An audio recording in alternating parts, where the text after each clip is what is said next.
over 30 years, I have been a part of people's lives, entering into personal narratives in the most intimate of settings. In the beginning, I found myself being pulled in ways that I didn't really understand. I listened, asked very few questions, and learned to accept the fate of some pretty special people. All had one thing in common. All were entering the end of life. Then one day, decades later, I began to ask some serious questions.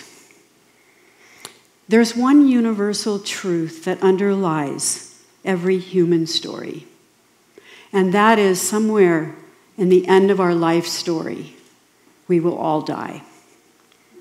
I'm here today to present an idea based on my experiences, my education, and my research.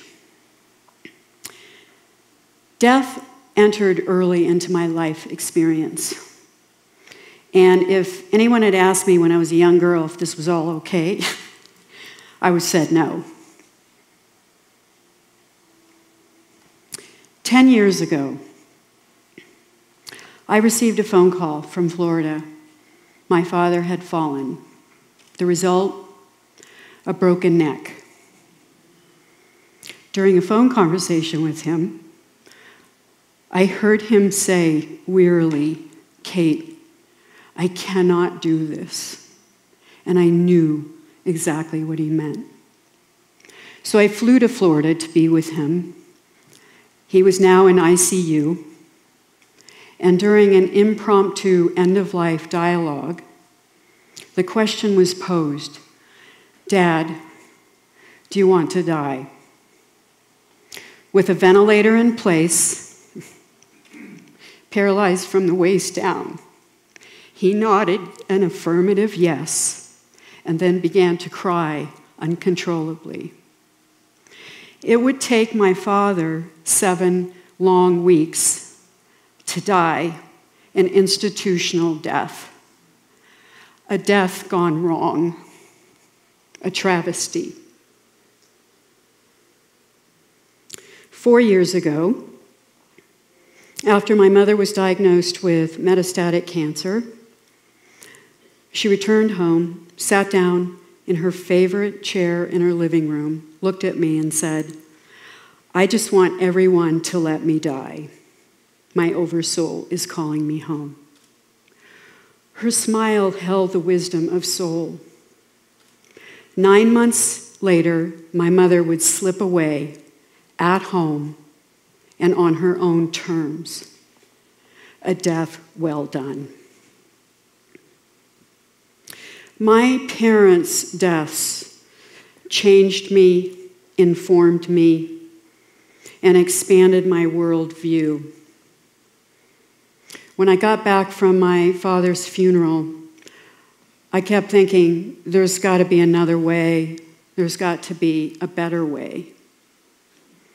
And then after being with my mother for 9 months during her conscious dying process, I started looking at the way in which people die, and urgent questions arose.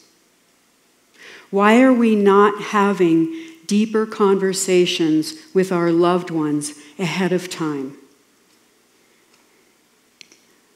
I just recently learned from a physician that only 50% of us will have any say in the end. 50%, which means, well, do the math. So I'm curious, how many people in this room, in this theater, want to have a say at the end? Hands? I can barely see the back, but I see a lot of hands. So the second thing that came up for me was, what has happened to the lost art of sacred dying?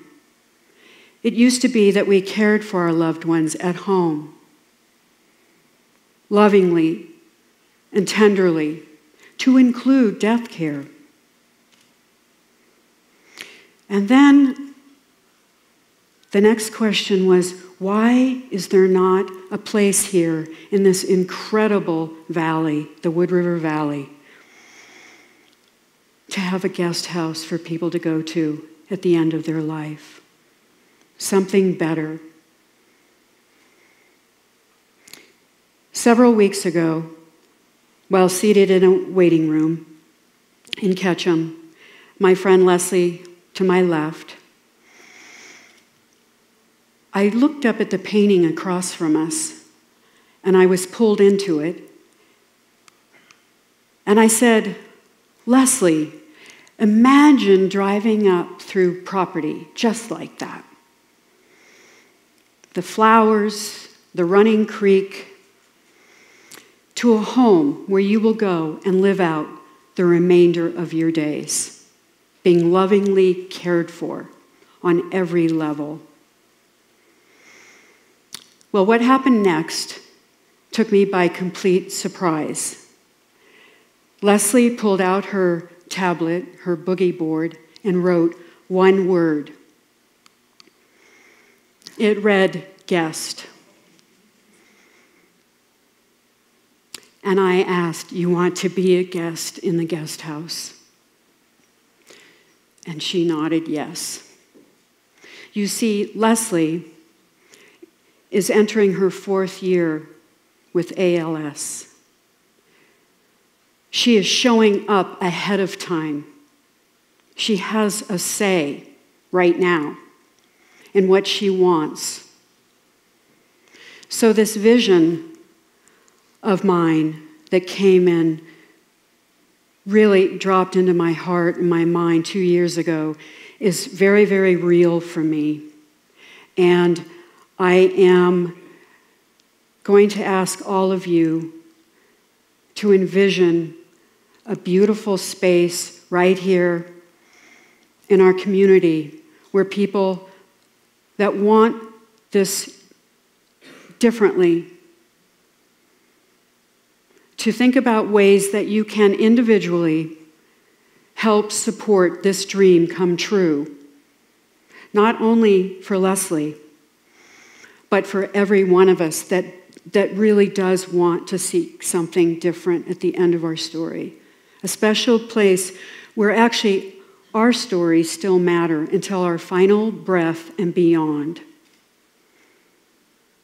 I know this community. I know that there's something waiting. I don't know if there's land out there. I don't know if there's a home. But there are a lot of people right now that are co-creating this right now. And so I ask you to hold that vision and to think about ways that you can participate in this. It's time to have a place where people can go to live and die with an absence of burden.